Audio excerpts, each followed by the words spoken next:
আপনাদের সবাইকে শুভেচ্ছা, আমন্ত্রণ জানাচ্ছি প্রথম আলোর আজকের বার্তা কক্ষে। আপনারা জানেন এরই মধ্যে দেশে ফিরেছেন তারেক রহমান বিমানবন্দর থেকে সরাসরি গণসংবর্ধনায়। এরপর মা বেগম খালেদা জিয়াকে দেখতে হাসপাতালে গেলেন তিনি। দেশের মানুষের জন্য তিনি ড্রিম অর্থাৎ একটি স্বপ্নের কথাও বলেছেন তার বক্তৃতায়। কি সেই স্বপ্ন? ভালো নির্বাচন নাকি ভালো সরকার নাকি মানুষের নিরাপত্তার কথা বলতে চাইলেন তিনি। এই প্রত্যাবর্তন দেশের রাজনীতিতে নতুন একটা বাঁক কেউ বলছেন। আসলেই বাঁক কিনা এবং সেটা আসলে কোন দিকে যাচ্ছে এই বিশ্লেষণগুলো আজকে জানার চেষ্টা করব। জানতে চাইবো আমাদের আজকের অতিথি আলোচক, সাংবাদিক ও বিশ্লেষক মাসুদ কামালের কাছ থেকে। এসব নিয়ে প্রথম আলোর আজকের বার্তা কক্ষে আমি সঙ্গে থাকছি শামসুজ্জোহা।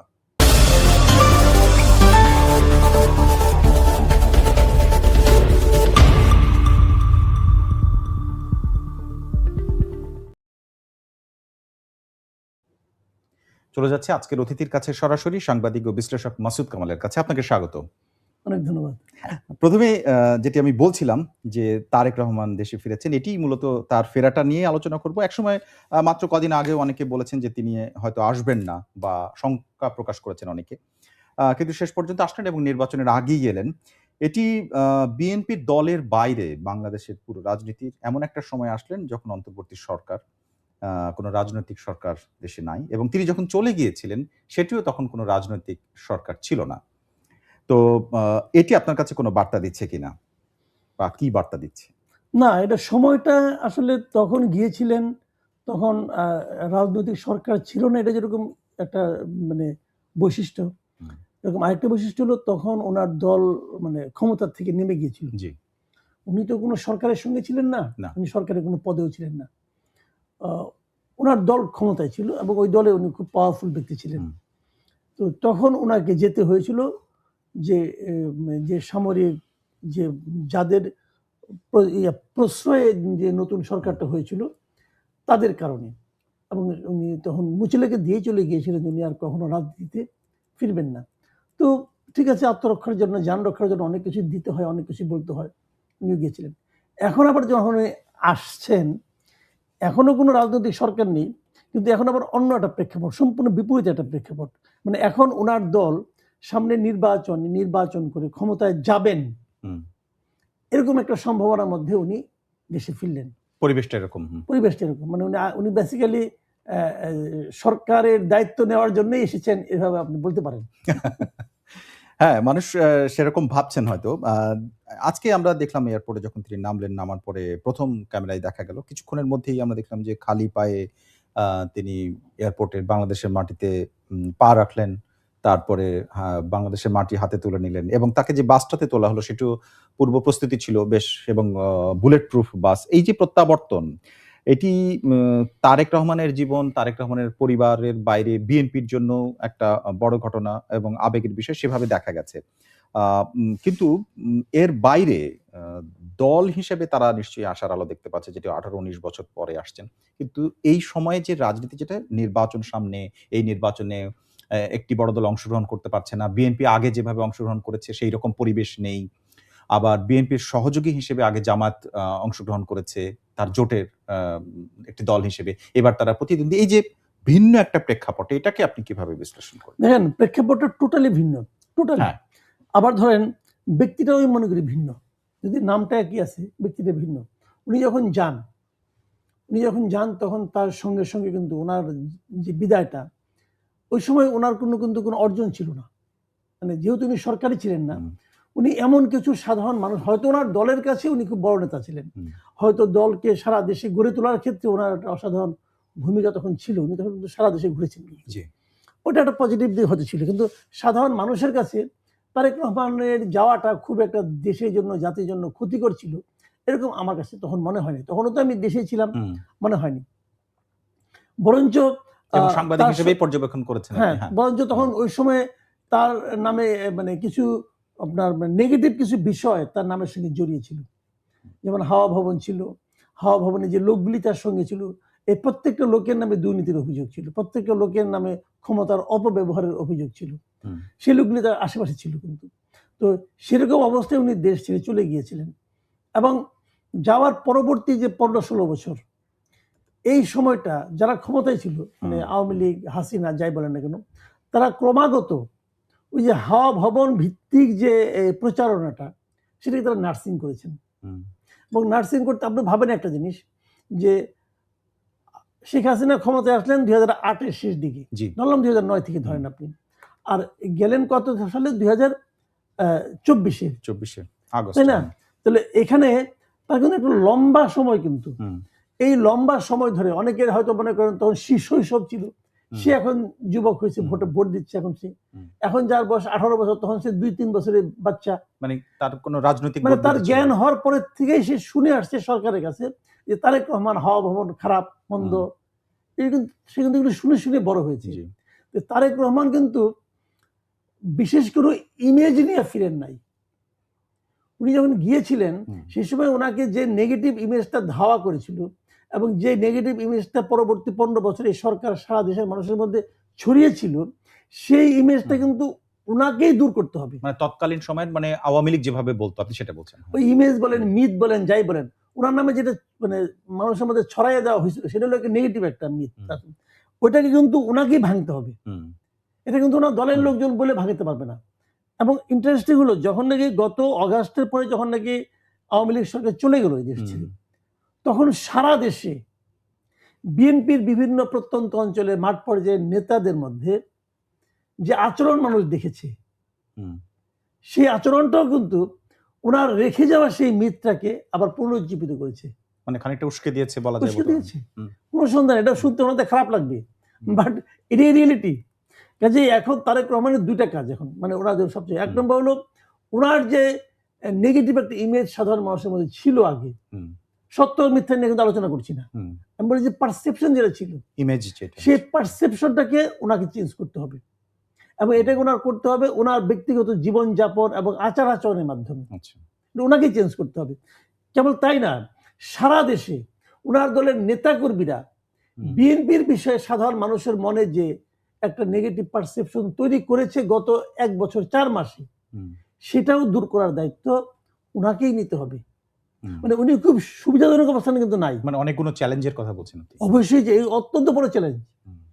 আপনি যদি বলবেন এই চ্যালেঞ্জগুলো থাকার পরেও তো উনি হয়তো ইলেকশন জিতবেন, ইলেকশনে জেতাটা কিন্তু চূড়ান্ত লক্ষ্যে উপনীত হওয়া নয়। আচ্ছা, ইলেকশনে জেতার পরে দেশটা চালাতে হয়, ওইটা হলো চ্যালেঞ্জ, ওইটা হলো চ্যালেঞ্জ। কাজেই আপনাকে মাথায় রাখতে হবে অনেক কিছু। তো ওনার আশু চ্যালেঞ্জ যেটা, যে চ্যালেঞ্জের একটা ধাপ উনি ঠিক অন্যভাবে, আমি মনে করি ওনার যে আজকে বক্তৃতা সেখানে উনি মানে কিছুটা হলো পূরণ করেছেন। সেটা হলো উনি মানুষকে একটা স্বপ্ন দেখাতে শুরু করেছেন, এটাই মনে করি খুব গুরুত্বপূর্ণ, এটা পারছেন। এবং ওই দুইটা যে ব্যক্তিগত চ্যালেঞ্জ, যেটা যে পারসেপশনটাকে চেঞ্জ করানো, এটা ওনাকে আগামী কয়েকদিনের মধ্যে করতে হবে।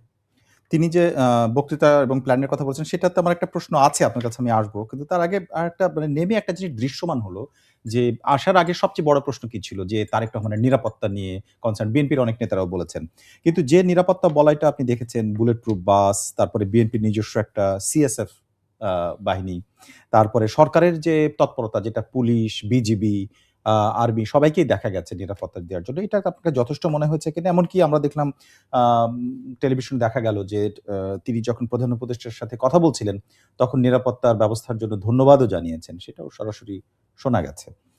তো সেইটা আসলে সৌজন্যতাই নাকি সেই নিশ্চয়তাটা নিয়েই তিনি দেশে ফিরেছেন, এবং আপনার চোখে যেটা ধরা পড়েছে সেটা কি আপনার কাছে যথেষ্ট মনে হয় কিনা? দেখেন, যথেষ্ট না, আমার কাছে এটা বাড়াবাড়ি মনে হয়। আচ্ছা, আমি এটা পার্সোনালি পছন্দ করি না। আমি আপনাকে নিরাপত্তা কেউ দিতে পারবে না। লক্ষিন্দরে কিন্তু লোহার বাসর ঘর করছে, নিরাপদ থাকতে পারে না ভাই। তাহলে নিরাপত্তা কিসের উপর ডিপেন্ড করে? নিরাপত্তাটা অন্য জিনিস। এটা আপনার উনি এখানে বলছেন যে ক্ষমতায় আনে আল্লাহ, ক্ষমতা থেকে বিদায় করে আল্লাহ। আমার ভালো লাগছে কথাটা, যাক উনি আল্লাহর উপর নির্ভরশীল। ওনাকে এটাও বলা উচিত ছিল যে বাঁচিয়ে রাখে আল্লাহ, নিরাপত্তাও দেয় আল্লাহ। এটা হলো মূল বক্তব্যটা, মাথায় আপনি রাখতে হবে। আপনি তো জনগণের নেতা, আপনি কি করবেন? আজকে আপনাকে যে নিরাপত্তা দিয়েছে, আমি নিরাপত্তা বাড়াবে। আমি উদাহরণ দিয়ে বলি আপনাকে, আপনি দেখবেন, আপনি খেয়াল করছেন, আমি ভিডিওটা পুরো দেখেছি আর কি। উনি যখন আসলেন, এসে নিয়ে উনি হেঁটে আসছিলেন, পাশে দেখলেন ছোট্ট একটা বাগানের মতো, বাগান ঠিক না, ছোট্ট একটা লনের মতো, লনের মধ্যে একটু মাটি আছে, ঘাস আছে। উনি ওখানে গেলেন, জুতা খুললেন, মোজা খুললেন, খালি পায়ে হাঁটলেন। এই পর্যন্ত কিন্তু আমার কাছে নাটক মনে হয় নাই, আমার কাছে মনে হয়েছে হ্যাঁ এটা হতে পারে। একটা লোক 17 বছর দেশের বাইরে। তার নিজের জন্মভূমির বাইরে আছেন। উনি তো বাঙালি রে ভাই, বাঙালি মানুষ আবেগপ্রবণ হয়। আপনি যত বছরই বিদেশ, আপনি নিজে তো অনেকদিন বিদেশে থেকে আসছেন। জি। বাঙালিরা বেসিক্যালি আবেগপ্রবণ, এই দেশের মানুষ আবেগপ্রবণ এবং দেশের প্রতি একটা টান থাকে। মানে এই আবেগের কোনো ব্যাখ্যা নাই। আমি আপনাকে একটা ছোট্ট উদাহরণ দিয়ে বলি। উনি আসবেন আজকে, হ্যাঁ সবাই জানে প্লেন ওনার নাম বললো 12:15টার দিকে, হ্যাঁ বেরোতে বেরোতে 12:30 একটা বাজবে। এটুকু স্বাভাবিক। হ্যাঁ ওইখান থেকে আসবেন হলো আপনার 300 ফুটে যাবেন। এই আজকে দেখলাম আমি 3 ঘন্টা 20 মিনিটের মতো লাগছে, 20-30 মিনিট, প্রায় 3.5 ঘন্টা লাগছে। তো ওখানে উনি যাবেন, গত রাত থেকে ওখানে লোক বসে আছিল। হ্যাঁ এবং কেন? অসংখ্য মানুষ। কেন বলেন তো আপনি, কি লাভ বসে থেকে? আগে আসলে কি আগে পাবে না, আগে আসলে আগে পাবে না। এখানেও এক ধরনের আবেগই কাজ করেছে। এই আবেগটা কি অর্থহীন? আমি কিন্তু মনে করি না এটা আবেগ। আপনি কি করবেন? আপনি ওকে কেউ টাকা দিয়ে আনছে? না, টাকা দেয় নাই। ওখানে বরং যে জায়গাটা হয়েছে ওখানে খাওয়া দাওয়ার ব্যবস্থা নাই এবং থাকা কঠিন। কোথায় ওপেন জায়গাতে ভাই। কালকে আমার মনে হয় যে গত রাত্রে বাংলাদেশে এই বছরের মধ্যে সর্বোচ্চ ঠান্ডা পড়েছে এবং কনকনে হাওয়া ছিল। এর মধ্যে তারা জানে এটা, জেনেও তারা এটা এখানে আসছে এবং কতক্ষণ আগে আসছে, 16-17 ঘন্টা আগে আসছে। তারা কি আজকে সকালে আসতে পারতো না? এখানে পারতো। ওনাকে আগে আসার কারণে একদম ওনাকে স্পর্শ করতে পারছে, তাও পারে নাই। তাহলে এই যে তাদের ফিলিংসটা, এই ফিলিংসটা কিন্তু অর্থহীন নয়, এই ফিলিংসটা বাঙালি হয়। তো আমি যেটা বলছিলাম ওনার কথা, উনি নামলেন, ওখানে হাঁটলেন, মাটি নিলেন, মাটির স্পর্শ নিলেন, একটু মাটি হাতেও নিলেন। আমার কাছে ভালো লাগছে, এটা আমার কাছে টাচি মনে হয়েছে। এটা যে দেখবে সেই খুশি হবে। কিন্তু ওই সময়ে ওই নিরাপত্তা বাহিনীর লোকজনের যে চিল্লাচিল্লি, চিৎকার, এই এসো না, এখানে যাও, এখানে দূরে থাকো, অমুক করো, তমুক করো, এগুলো আমার কাছে ফানি মনে হয়েছে, জাস্ট ফানি মনে হয়েছে। ওখানে কেন ভাই তোমার এগুলো করতে হবে কেন? আর কোন লোকের নিরাপত্তা হয় না? এই দেশে কি আসে নাই, ক্লিনটন আসে নাই? এই যে বিল ক্লিনটন এখানে আসছে, আসে নাই? তখন কি এই ধরনের ছিল? অন্য দেশের অনেক রাষ্ট্রপতি আসতেছে, এরকম হয়। মানে এই কতগুলি আনারি লোককে ওখানে নিয়ে বসানো হয়েছে। আমার কাছে মনে হয়েছে ওনার দলকে আমি বলবো যে আপনারা যাদেরকে নিরাপত্তা হিসেবে নিয়োগ করছেন, ওগুলো আনারি। হয়তো চিৎকার চেঁচামেচি করে ওনার দৃষ্টি আকর্ষণের চেষ্টা করতেছিলেন। দরকার ছিল না কোনো এগুলো করার। ওগুলো তো সব নিজের লোকই। ভিআইপিতে ওখানে উনি গেছেন, এয়ারপোর্ট থেকে তো বেরো হন নাই, ওখানে বাড়ির লোক আছে, সব তো নিজেদের লোক। তো সেইখানে এই নাটকটা করতে হবে কেন? আপনি দেখেন ভিডিওটা আরেকবার। জি, আমি একটু দেখেছি। আমার কাছে একটু না লজ্জা লাগছে। কি করতেছে না? আমি একটু টেকনিক্যালি যদি বিষয়টাকে দেখার চেষ্টা করি, যে খালেদা জিয়া যখন অসুস্থ এবং হাসপাতালে নেওয়া হলো, আপনার মনে থাকবে মাত্র কয়েকদিন আগে তাকে এসএসএফ নিরাপত্তার বিষয়টি ঘোষণা করা হলো। এটা কি আসলে শুধুই সম্মান জানানোর জন্য, নাকি এটার মধ্যে দিয়ে সেই এসএসএফ নিরাপত্তা দিলে তার পরিবারকেও আসলে সেই বলয়ের মধ্যে চলে যায়, তার মধ্যে আসলে ইনডিরেক্টলি তারেক রহমানও ঢুকে যান সেই বলয়ের মধ্যে, এরকম নাকি? আপনার কি মনে হয়? আরেকটি জিনিস যেটা সিএসএফ, যেটা আজকে আমি দেখলাম যে চেয়ারপারসনস সিকিউরিটি ফোর্স, সেটা আসলে কিন্তু সরকারি, এটা বিএনপির পক্ষ থেকে যেটা দেওয়া হচ্ছিল, এইটার সক্ষমতা তো আসলে এসএসএফ এর মতোই, নাকি আসলে আলাদা এবং এটা প্রাইভেট এবং এটা অতটা সক্ষমতা থাকে না? আমি এটা আসলে একটা প্রথম বলেছি, এটা আমাকে অপ্রয়োজনীয় মনে করি আমি। আচ্ছা, এবং এটা সক্ষমতা এসএসএফ হওয়ার কোনো কারণ নাই। এসএসএফ এর তো নিরাপত্তা ক্ষেত্রে ওনাদের তো একটা সরকারি স্বীকৃতি আছে, এদের কি তা আছে? না, সরকারি স্বীকৃতির বিষয় না, এটা দল থেকে স্বীকৃতি না থাকলে এসএসএফ মনে করে যে এই লোকটা আমার যাকে আমি পাহারা দিচ্ছি তার জন্য বিপজ্জনক, দেখেন শুট, জাস্ট আপনাকে শুট করে দিবে, বলবে কি আমি মনে করছি সে আমার এর জন্য নিরাপদের জন্য হুমকি, সে করতে পারে। ওটা সিএসএফ পারবে না তো ভাই, এটা ফর নাথিং। বরং যেটা কি হবে জানেন, জনগণ থেকে ওনাকে দূরত্ব, মাঝখানে একটা বড় দূরত্ব, গ্যাপ তারা তৈরি করবে, সিম্পলি এই কাজটা করবে। এটা কোনো প্রয়োজন নেই। জনগণের লিডার উনি হবেন জনগণের লিডার।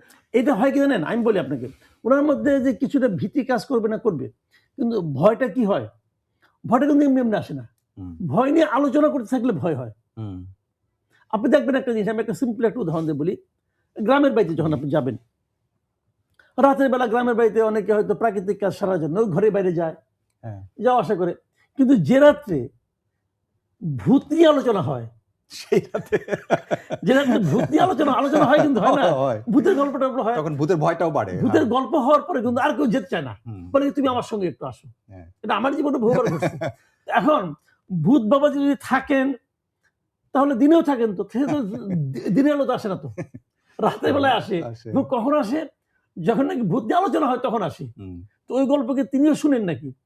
এগুলি কিছু না আসলে, মানে এইগুলি নিয়ে যত ওনারা বাড়াবাড়ি করবেন তত কি হবে, উনি আর জনগণের সঙ্গে স্বাভাবিক হতে পারবেন না। দূরত্ব তৈরি করা হয় ভাই। আপনার রিস্ক থাকবে, কার রিস্ক নাই? কিন্তু আপনি দুটো জিনিস মনে হয় কিনা যে বাংলাদেশে তো এর আগে আমরা নেতাদের বলতে শুনেছি, অনেক নেতার বক্তব্য ভিডিওতে শুনেছি যে দেশের মানুষ সাধারণের কাছে চলে যাব, আমাদের অত ভয়ভীতি নাই। কিন্তু শেষ পর্যন্ত এসএসএফ বলেন, পুলিশি নিরাপত্তা, র‍্যাব, বিজিবি এগুলো নিরাপত্তা শেষ পর্যন্ত তারাও নিয়েছেন। আর এখনকার যে প্রেক্ষাপট, এই যে নির্বাচনের জন্য তিনি আসছেন যদি ধরেই নিই আমরা, তাহলে এই নির্বাচনের শিডিউল ঘোষণার পরের দিন একজন গুলি খেলেন। হুম। ওসমান হাদি। তারপরে আরো বিভিন্ন জায়গায় গোলাগুলি বা এরকম আশঙ্কার বিষয়গুলো তো ঘটছে। তো সেক্ষেত্রে মানে উনি একটা বড় দলের নেতা, সেই জায়গা থেকে আসলে ভীতির কারণ আছে কিনা এবং পরিবেশটাও আছে কিনা বাংলাদেশে? শুনেন, ভীতির কারণ তো অবশ্যই আছে। এটা হুম। আপনার এটা হলো কি জানেন? ভীতির জিনিসটা হলো একটা সামগ্রিক ব্যাপার। এটা হলো সরকারের ব্যর্থতা। এই আচ্ছা। সরকার যে সরকারের দায়িত্ব নিয়েছে, উনারা দেশব্যাপী দুটো অপকর্ম করেছেন। অপকর্ম, খুব বড় অপকর্ম এই ইয়ের হুম। ব্যাপারে। একটা হলো যে নির্বাচন বিষয়ে বলছেন? আইন হুম। শৃঙ্খলা রক্ষার ক্ষেত্রে আচ্ছা। বাংলাদেশের সবচেয়ে যার উপর আপনার সরকার যার উপর নির্ভর করবে সে হলো পুলিশ বাহিনী। হুম। পুলিশরাই আইন শৃঙ্খলা সাধারণত হুম। রক্ষা করে। এটাই নিয়ম সারা মানে পৃথিবীর এটা নিয়ম। সেই জায়গাটাতে এই সরকার ব্যর্থ হয়েছে। হুম। আপনি বলবেন যে কেন ব্যর্থ হয়েছে? তারা ব্যর্থ হয়েছে এই কারণে যে তারা বরাবর বলে কিন্তু যে পুলিশের মনোবল ফিরে আনা গেল না। আরে ভাই, পুলিশের মনোবল ফিরিয়ে আনার জন্য এই সরকার কোনো চেষ্টা কি করেছে? হুম। আপনি দেখেন তো, এই সরকারের কোন একটা পদক্ষেপ আপনি দেখাতে পারবেন যে পদক্ষেপ দেখে আপনার মনে হয় যে এইটা দেখে পুলিশের মনোবল ফিরে আসা উচিত? পাবেন না। বরঞ্চ তারা পুলিশের মনোবলকে লটারির মাধ্যমে ভেঙে দিয়েছে। পুলিশের নিয়োগ করেছে। তারপরে না, ওই অ্যা নিয়োগটা তো কিছু হয় না। হয় কোথায় আমি বলি আপনাকে। যেমন ধরেন যে পুলিশটা আছে, এক্সিস্টিং যে পুলিশটা আছে, তার চাকরি আপনি অনিশ্চিত করে দিয়েছেন। তাকে আচ্ছা। আপনি বলছেন আপনি ওকে ধরলে কিন্তু আপনার চাকরি থাকবে না। হুম। ওকে ধরলে আপনাকে ক্লোজ করা হবে। এরকম হয়েছে কিন্তু অনেক জায়গায়। হুম। তো পুলিশের কিন্তু সে খুব শেকি হয়ে গেছে। তারা বুঝতে পারছে না আমাকে কি করতে হবে। হুম। আবার আরেকটা জিনিস কি হয়েছে, আন্দোলনের সময় কিছু পুলিশও মারা গেছে। হুম। এখন যত পুলিশ মারা গেছে এরা সবাই কি স্বৈরাচারী দোষর ছিল? আপনি তো বলতে পারবেন না কিন্তু। এটা এখনো মানে বলা যাবে না। তাহলে ওটা কে কি ছিল? কার মৃত্যুটা আমাদের কিভাবে বিপ্লবের জন্য হয়েছে আসলে? প্রয়োজনীয় হ্যাঁ। ছিল? হুম। আর কার মৃত্যুটা বিপ্লবের জন্য প্রয়োজনীয় ছিল না? এটা কে নির্ধারণ এটা করবে? তো নির্ধারণ করা হয় নাই। না। এটা নির্ধারণ করতে পারত কে? যদি প্রত্যেকটা মামলা নিয়ে প্রত্যেকটা ঘটনা নিয়ে মামলা হতো। হুম। কিন্তু আপনি কি করছেন প্রথমেই যে পুলিশ যারা মারা গেছে তাদের হত্যার কোনো বিচার হবে না। হুম। আপনি ওখানে একটা ইন্ডেমনিটি দিয়ে দিছেন। হুম। যখন আপনি ইন্ডেমনিটি দিছেন, দেওয়ার মাধ্যমে আপনি পুলিশের মনোবলকে কি চাঙ্গা করলেন? না, এটা নাকি আপনি ডাউন করলেন? আপনি ডাউন করছেন। অন্য যারা জীবিত আছে তাদেরও তাদের মধ্যে দেখেন যে পুলিশটা মারা গেছে, মানলাম সে সরকারের অর্ডারে মারা গেছে। দেখেন দ্বিচারিতা এটা কোথায়? তারা কি অর্ডার করছে? তার ওসি, হুম। ওসি কে অর্ডার করছে? এসপি, এসপি কে তার অর্ডার উপরে করছে? ডিআইজি, হুম। তার কি আইজি? কারণ আইজি হয় ৫ বছর। হুম। আইজি হয়ে গেছে ৫ বছর হুম। এখন। আইজি জেল হবে ৫ বছরের। ৫ বছর। আর যে গুলি করছে তার হবে গেল আপনার যাবজ্জীবন অথবা ফাঁসি। তাহলে মনোবলটা কি উঠলো? উঠলো না। কারণ আইজির কেন ৫ বছর হয়? হয় এই কারণে আইজি সাহেবের যেখানে বাড়ি হুম। ওখানে আবার শিবিরের একজন ক্যান্ডিডেট আছে। উনি আবার উকিল মানুষ। এই সব মিলে হয়ে যায় আরকি। তো এখন এইগুলি তো ভাই এরা মনে করে কি কেউ কিছু বুঝে না এই দেশের মানুষ। সবাই বোকা, আমি একলা চালাক। ভাই আপনি একা চালাক না, সবাই চালাক। আপনি এই যে কারণ বাজারে আপনাদের অফিস, বাইরেন না ভাই। ওই বাজারে যান, সবজি দোকানদারের কাছে যান, দেখেন সে আপনার চেয়ে কম চালাক না। সে রাজনীতি আপনার চেয়ে ভালো বুঝে। অর্থাৎ সব মানুষেরই একটা দৃষ্টিভঙ্গি আছে, সেটি বলছেন। আমরা একটু তারেক রহমানের প্রসঙ্গটা আসি যে এমনিতেই ১৬-১৭ বছর তিনি দেশে নাই। যদিও বিএনপির সাথে তার একটা সংযোগ ছিল অনলাইনে, এবং আমরা নেতৃত্ব দিতে বক্তৃতা দিতেও দেখলাম। একসময় যদিও তার বক্তৃতা বন্ধ ছিল অনলাইনে। কিন্তু ১৯৯১ সালে যিনি ১ম অংশ নিয়েছিলেন, আমরা এই সাম্প্রতিককালে দেখলাম যে তিনি নির্বাচনের যে প্রচার বিএনপির, সেটাতে সরাসরি অংশ নিয়েছিলেন।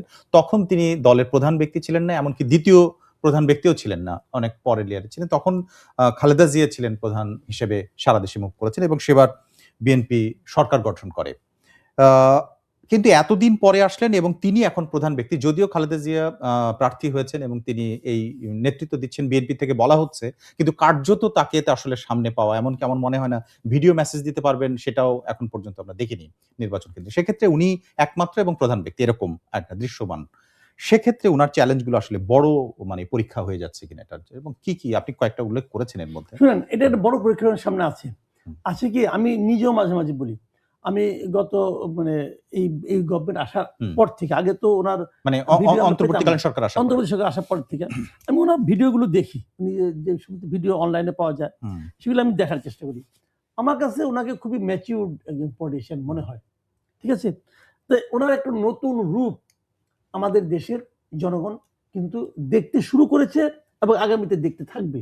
হুম, এই চেহারা তারা দেখে নাই। হুম, যদিও সে ক্ষমতায় ছিল না, সরকারি ছিল না, হুম, কিন্তু তবুও তার তো কিছু কথাবার্তা আমরা তখন শুনতাম। হুম, এই চেহারা কিন্তু একটা নতুন চেহারা, হুম, আমি এটা মনে করি। কিন্তু ওনার সঙ্গে যে সমস্ত লিডার আছেন, বিএনপির। হ্যাঁ, হুম, ফার্স্ট টায়ার, সেকেন্ড হুম, টায়ার, এমনকি থার্ড টায়ার পর্যন্ত, হুম, এদের মধ্যে কি চেঞ্জটা আসছে? হুম। এটা হলো ওনার সবচেয়ে বড় চ্যালেঞ্জ। আচ্ছা, ভালো একটা দিক বলেছেন। উনি কি ওনার এই লোকগুলিকে যাদের নিয়ে উনি চলবেন তাদের মধ্যে কি চেঞ্জটা আসছে? ভালো মতো দেখেন তো আপনি, প্রত্যেক লিডার যারা বড় বড় নেতা আছে দেখেন, খুব চিন্তা করে দেখেন আজকে থেকে 10 বছর আগে এই লিডার কি ছিল, যখন তারা ক্ষমতায় ছিল 2007-এ, 6-এ, 6-তে, মানে 1 থেকে 6 হুম, পর্যন্ত এই লিডারগুলো কিন্তু ক্ষমতায় ছিল সবাই। হুম। তখন তাদের যে আচরণ ছিল, তখন তাদের যে জনগণের প্রতি তাদের যে সিম্প্যাথি ছিল, কথা ছিল, বা তার যে সমস্ত আচরণ তারা করতো, তার সঙ্গে এখন কোনো চেঞ্জ পান কিনা? আমি তো তারেক রহমান এটা পাই। হুম, তারেক রহমান নিজে পাল্টে গেছেন। হ্যাঁ। তো তারেক রহমান কি দলকে পাল্টাতে পেরেছেন? আ এটাও আপনাকে তার এই আপনি মুহূর্তে কি বড় এটা চ্যালেঞ্জ। ইঙ্গিত করছেন যে তিনি দেশের বাইরে ছিলেন, এই জনগোষ্ঠীর রাজনীতির সরাসরি তাদের সাথে কথা বলেননি, মেশেননি, যে কারণে তার একটা অন্যরকম পরিবর্তন হয়েছে, নাকি এর বাইরে কিছু? না, উনার পরিবর্তনটা হয়েছে বিভিন্ন কারণে। এর মধ্যে একাধিক কারণ আছে। একটা, প্রথমত তো পরিবেশের একটা কারণ আছেই। হুম, উনি আপনার লন্ডনে ছিলেন। ওখানকার একটা পরিবেশ উনি দেখেছেন। হুম, একটা মানে মানুষের সঙ্গে যারা মিশেছেন তাদের মধ্যে একটা পরিবেশ দেখেছেন উনি। সব দেখে এই সময় উনি প্রচুর লেখাপড়া করেছেন বলে আমার ধারণা। হুম, কি করবেন? সারাদিন তো আর কোনো কাজ হুম, নেই। উনি তো মানে খুব বেশি একটা মানে সোশ্যাল হুম, ইভেন্ট গুলোতে খুব একটা যাইতেন না হুম, কিন্তু। তো বাসায় থাকতেন। পড়াশোনার একটা পরিবেশ ওনার ছিল। দেশ নিয়ে, ইতিহাস নিয়ে নিশ্চয়ই হুম, প্রচুর পড়াশোনা করেছেন। আমার ধারণা। তার উনার কথাবার্তা শুনে এখন আমার এরকম মনে হয়। হুম, আজকে যে বক্তৃতা দিলেন, ধরেন 16 মিনিট উনি বলেছেন। হুম। উনি তো কোনো নোট নিয়ে বলতেছেন না। না, সরাসরি তো বলেছেন। সরাসরি বলতেছেন। হুম, এটা তো এই যোগ্যতা তিনি অর্জন করছেন ভাই এর মধ্যে, হ্যাঁ, তাই না? কাজেই এগুলো একটা বিষয় তো আছেই। কিন্তু এখানে যারা আছেন তারা কিন্তু এই সময়ে অতটা প্র্যাকটিস করছেন অথবা ওরকমভাবে আমার কাছে মনে হয় না। আমার কাছে একই রকম মনে হয়। হুম, আমি একই রকম দেখতেছি। আচ্ছা। এরা কিন্তু গত হুম, 16 বছর হুম, একই রকম আছেন। তো এখন তারেক রহমান যেখানে যাবেন, তারেক রহমান যা ভাববেন, তারেক রহমান বাস্তবায়নের যে উপায়গুলো নিয়ে চিন্তা করবেন, তার বিএনপি এখন সেভাবে ভাববে কিনা? সেই বিএনপি তাকে ফলো করতে পারবে কিনা? আচ্ছা। এটা কিন্তু ওনার জন্য একটা বড় চ্যালেঞ্জ। উনি তো নতুন করে ওনার মতো কিছু লোককে পয়দা করতে পারবেন না। হুম, না। হ্যাঁ? কাজেই সেক্ষেত্রে এদেরকে ওনার রূপান্তর করতে হবে। হুম। এই রূপান্তর কর্মটা উনি যদি আরেকটু আগে শুরু করতে পারতেন তাহলে ভালো হতো। এখানে একটি দুটো জিনিস আসে সামনে।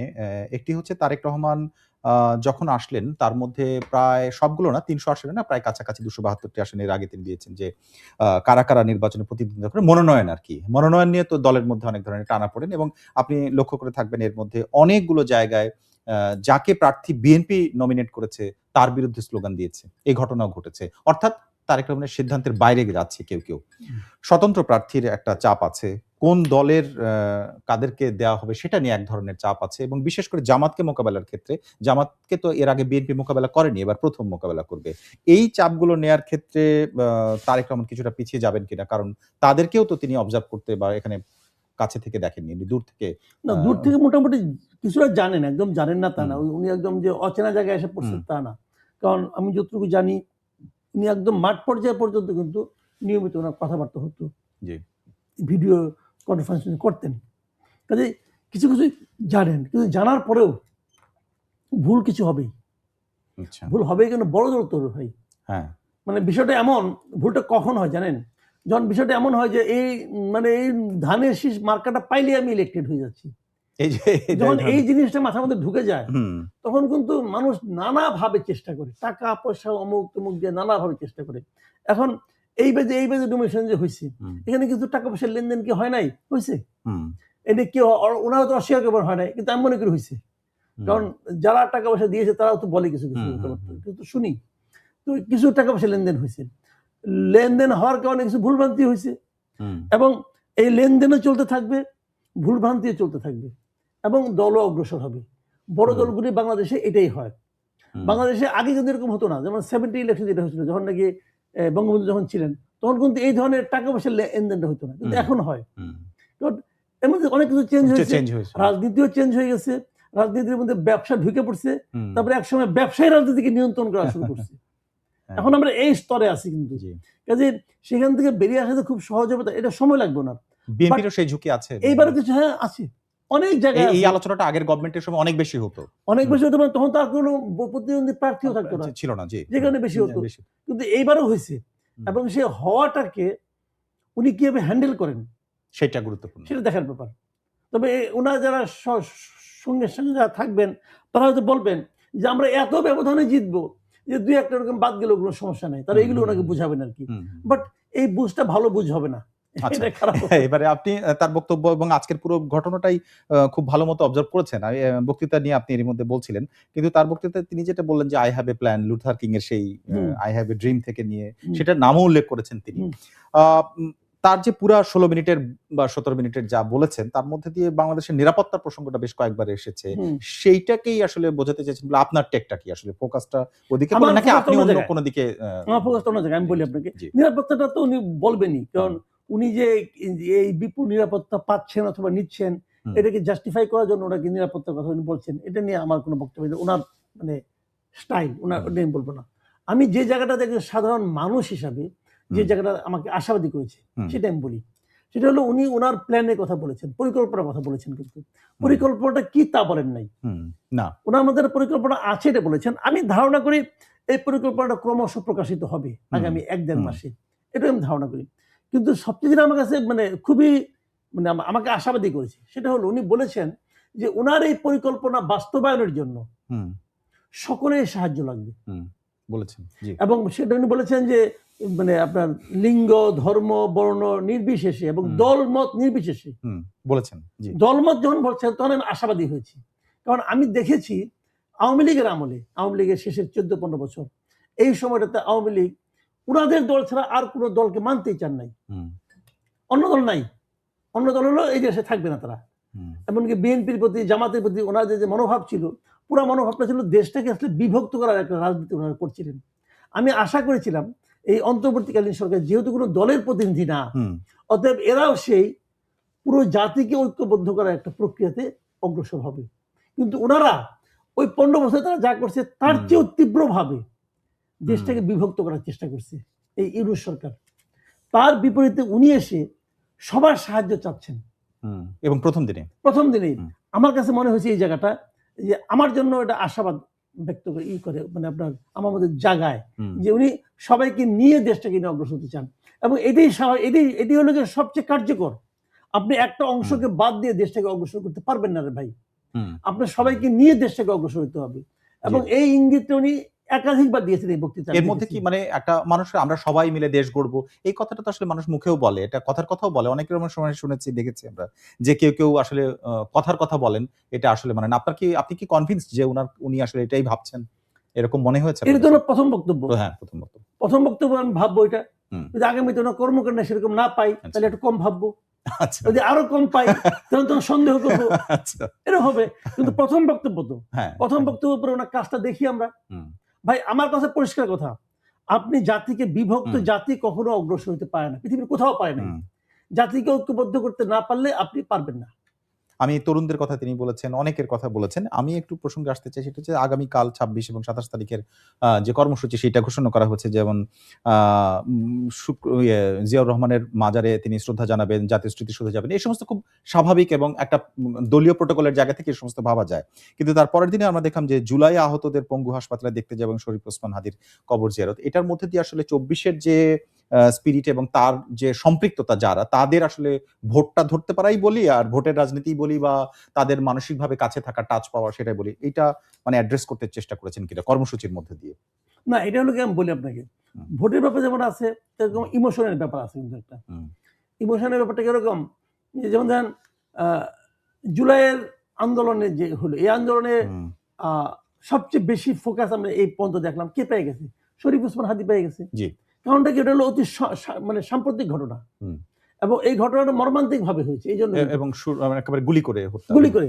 কিন্তু আপনি ভাবেন যে প্রত্যেকটা মৃত্যুই কিন্তু যে মারা যায় তার জন্য কষ্টকর, যার মারা যায়, যে ফ্যামিলি মারা যায় তার জন্য কষ্টকর। এখানে কিন্তু আপনি কম বেশি করতে পারবেন না। তো জুলাই আন্দোলনে অনেক লোক মারা গেছেন, যেহেতু এটা অতি সাম্প্রতিক ঘটনা হাতের কাছে, তা নাহলে উনি তো রংপুরেও যেতে পারতেন, তাই না? আন্দোলনটা তো এখান থেকে শুরু হয়েছিল। হ্যাঁ, তো এখন উনি তো এখানে যাচ্ছেন, এতে আমি কোনো দেখি না, আমি কোনো খারাপ কিছু দেখি না কিন্তু।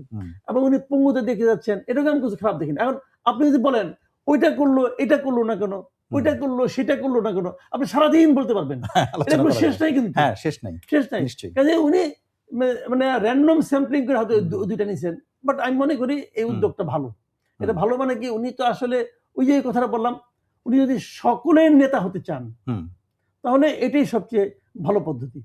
এরপরে মানে ৩ দিনের পরে যে কর্মসূচিগুলো সেটা প্রকাশ করেনি বিএনপি, বাট আমরা জেনেছি যেটা যে এই নির্বাচন পর্যন্ত অর্থাৎ ১২ই ফেব্রুয়ারি পর্যন্ত এই পুরা সময় তার একটা কর্মসূচি রেডি করা হয়েছে। কিন্তু যতই কর্মসূচি করা হোক দিন তো আর বাড়বে না।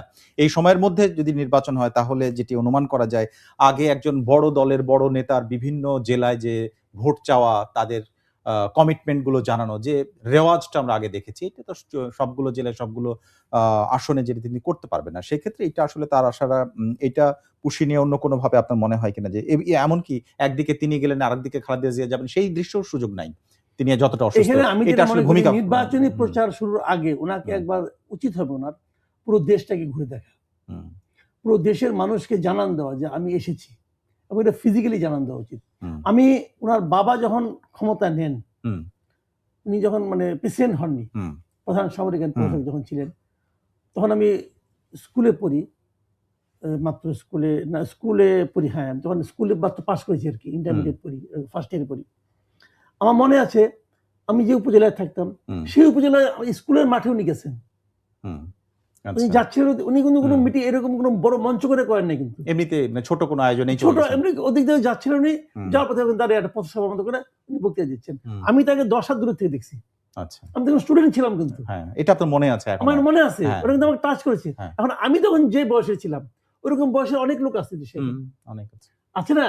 তাদের মনে উনি কতটুকু জায়গা করতে পারবেন, এটা কিন্তু ইম্পর্টেন্ট, খুবই জরুরি কিন্তু এটা। এখন সেটা সম্ভব, আমি মনে করি এরকম ভাবে। উনি কি করতেন? ওর মধ্যে দিয়ে কি আসলে ব্যক্তি জনপ্রিয়তাই ব্যাপার, নাকি এর মধ্যে দিয়ে আপনি মনে করেন যে বিএনপির এবারে নির্বাচনেও কিছুটা এগিয়ে যাওয়া সুযোগ? শুনুন, আমি একটা কথা বলি আপনাকে। জি বলেন। আমাদের এই সাবকন্টিনেন্ট বাংলা একটা ছবি আছে, আমি কয়েকদিন আগে, আপনি দেখছেন বছর কয়েক আগে, যে ফাটাকেষ্ট অভিনয় করে। আচ্ছা, এটা কি হয় মানে উনি একাই 100 কিন্তু। তো আমাদের সোসাইটিতে না, এই যে পলিসিটা, এই যে মানসিকতাটা, এটা ভেরি ইম্পর্টেন্ট। বিএনপির 19 দফা কি, জিয়াউর রহমানের 19 দফা কি, এর চেয়ে ইম্পর্টেন্ট হলো জিয়াউর রহমান আসছিল আমার এখানে, উনি আমাদের সঙ্গে কথা বলছেন, এটা ইম্পর্টেন্ট। বিএনপি রাজনীতি, এটা বললে অনেকে খারাপ মনে করবেন, বাট দিস ইজ রিয়েলিটি আমাদের দেশের। জিয়াউর রহমানের মৃত্যুর পর খালেদা জিয়া ইম্পর্টেন্ট হয়ে গেছে, খালেদা জিয়ার অসুস্থ হওয়ার পর তারেক রহমান ইম্পর্টেন্ট হয়ে গেছে, এবং এটা কোনো কোনো ক্ষেত্রে বিএনপির চেয়েও বেশি ইম্পর্টেন্ট হয়ে যায়। কিন্তু তারেক রহমান যদি খারাপ করে তাহলে কিন্তু বিএনপি খারাপ করবে। অর্থাৎ ওইটাই বিষয় যে নেতা আমাদের এই সাবকন্টিনেন্টের এইটাই সিস্টেম। আপনি দেখেন না কেন, রাহুল গান্ধী কংগ্রেসের কিছুই না, কিন্তু সেটা কিছুই না, কংগ্রেসের প্রেসিডেন্ট আরেকজন। আচ্ছা, নামও আমি ভুলে যাই তার, কিন্তু রাহুল গান্ধী কি বলছেন সেটা গুরুত্বপূর্ণ। রাহুল গান্ধী, তো আমি এরকম বলছি যে বিএনপির ফেস কিন্তু তারেক রহমান, এবং তারেক রহমানকে দেখেই যদি বিএনপি ভালো করে তারেক রহমানের জন্য করবে, যদি বিএনপি খারাপ করে তারেক রহমানের জন্য করবে। আমরা তারেক রহমানকে নিশ্চয়ই, এখন তিনি দেশে, এবং আমরা আশা করছি রাজনৈতিক মাঠে তাকে আমরা অনেক আলোচনা যেতে পারবো। আজকের দিনের জন্য আমার কাছে একটা জিনিস মনে হচ্ছে যে বাংলাদেশের মানুষ হিসেবে মানে খুব একটা ওভারঅল রাজনীতির আপনি সব দিকে যেহেতু বিশ্লেষণ করেন, এভাবে ভাবা যে একটা সময় তারেক রহমান লন্ডনে নির্বাসিত জীবনে গেলেন, লন্ডনে যখন গেলেন তখন শেখ হাসিনা সেই বছরের পরে যে নির্বাচন হলো, অর্থাৎ 2008 সালের নির্বাচনে, তখন শেখ হাসিনা প্রধানমন্ত্রী হলেন ওই নির্বাচনের পরে। আবার এখন যখন তারেক রহমান দেশে আসলেন তখন শেখ হাসিনা দিল্লিতে। মানে বাংলাদেশের কি তাহলে মানে সহাবস্থান এবং এই জিনিসটা থাকবে না, এটাই আসলে স্বাভাবিক কিনা? মানে এটা আমাদেরকে পীড়িত করে, আমাকে দুঃখ দেয় এগুলো, বাট এটা আমরা চাই না, এটা আমরা চাই না। আবার আমি আরেকটা জিনিস চাই না, আমি ওটাও বলি, যেমন এর আগে যখন আমি দেখতাম যে আওয়ামী লীগ যখন ক্ষমতায় ছিল, শেখ হাসিনা যখন ক্ষমতা ছিল, উনি কোনো বক্তৃতাই শেষ করতে পারতেন না জিয়াউর রহমান তার ফ্যামিলির বদনাম না করে, বিএনপির বদনাম না করে। এটা বদনাম করতেই হবে, গালাগালি করতেই হবে, এতিমের টাকা, অমুক তমুক, এগুলো মুখস্থ ছিল, এগুলো আগুন সন্ত্রাস, এগুলো মুখস্থ করা ছিল। এই কথাগুলি না মানুষ পছন্দ করে না, আল্লাহ বদনাম পছন্দ, এই ধরনের গিবত অথবা এই বদনাম গুলো, এগুলো আল্লাহ পছন্দ করে না, মানুষও পছন্দ করে না। আপনি ভাই গঠনমূলক কথা বলেন। তারেক রহমানের আমি এই জিনিসটা আমি যে বারবার বলি, উনি চেঞ্জ হয়েছেন। দেখেন আজকে উনি বক্তৃতা দিয়েছেন অনেকক্ষণ, আজকে কিন্তু উনি কাউকে এভাবে কিন্তু অ্যাটাক করেন নাই। উনি খালি ওনার প্ল্যান, পরিকল্পনার কথা বলেছেন, সম্ভাবনার কথা বলেছেন, সবাইকে নিয়ে দেশ গড়ার কথা বলেছেন, নিজে কি ভাবছেন সেটা বলেছেন, সেটা বলেছেন। উনি কাউকে অ্যাটাক করেন নাই। এই অ্যাটাকটা আমার দরকার নাই। রাজনৈতিক নেতাদের কাছ থেকে আমরা একটা ভাবে শুনতে চাই না। শেখ হাসিনা কি মানুষের মনে জায়গা করে নিতে পারছে? পারেনি তো। সবাইকে বাংলাদেশের মানুষ আসলে প্রতিহিংসাপরায়ণ নয়। এদের প্রতিহিংসাপরায়ণ করে তোলার চেষ্টা করেছে আমাদের কিছু কিছু পলিটিশিয়ানরা। এটা ঠিক না। যার যা কর্মফল শেষে ভোগ করবে, এই দুনিয়াতেই ভোগ করবে। শেখ হাসিনা ভোগ করতেছে না, বলেন আপনি? করতেছে তো। সে তো একসময় নিজেকে মনে করতো যে আল্লাহর পরে সে, এখন কই সে? এগুলো বলে লাভ নেই রে ভাই। মানুষকে বুঝতে হবে তার সীমাবদ্ধতাটা। মানুষকে বুঝতে হবে যে আমার কাজই আমাকে বাঁচিয়ে রাখবে। আমরা একেবারে শেষ প্রান্তে, শেষে মানে আজকে একদিন আপনি দেখলেন, আমরা যখন কথা বলছি ততক্ষণে তারেক রহমান তার আজকের দিনে কর্মসূচি শেষ করে তিনি যে বাসায় থাকবেন গুলশানে সেই বাসায় চলে গেছেন। অর্থাৎ এই কর্মসূচিতে একদিন মানে দেশে তাকে প্রথম এইভাবে দেখা, অনেক দিকই আমরা আলোচনা করেছি। সবচেয়ে বড় ক্রাইসিস বা বড় চ্যালেঞ্জটা তার কাছে যদি এক দুই লাইনে বলেন, আপনি আপনার কাছে ইন্ডিকেট করতে পারেন কিনা? বড় ক্রাইসিস আমি যেটা মনে করি, এখন দেখেন দল মত নির্বিশেষে বাংলাদেশে মানে বৃহত্তর বিশাল একটা জনগোষ্ঠী কিন্তু তাদের ভবিষ্যৎটা তারা কল্পনা করতেছে তারেক রহমানকে কেন্দ্র করে। ভাই আমরা আর চাই না মারামারি, আমরা দেশটাকে সামনের দিকে নিতে চাই। কাজেই আমি মনে করি তারেক রহমানের সবচেয়ে বড় চ্যালেঞ্জ হবে এই মানুষের আস্থা অর্জন করা। আমি একটা ছোট্ট ঘটনা দিয়ে শেষ করি আলাপটা। আপনার মনে আছে যে 2024-এর নির্বাচনের আগে বিএনপি ধারাবাহিকভাবে প্রত্যেকটা বিভাগীয় শহরে জনসভা করত। খেয়াল আছে আপনার? এবং সেই জনসভা যেদিনই ডাকতো সেদিনই আওয়ামী লীগ গভর্নমেন্ট করতো কি, তার যে অনুগত লোকজন আছে তাদের দিয়ে হরতাল ডাকতো, যাতে ওখানে কেউ না আসতে পারে। মানুষ নদীর সাতটায় ওখানে আসতো, 30-35 কিলোমিটার হেঁটে তারা জনসভায় আসতো।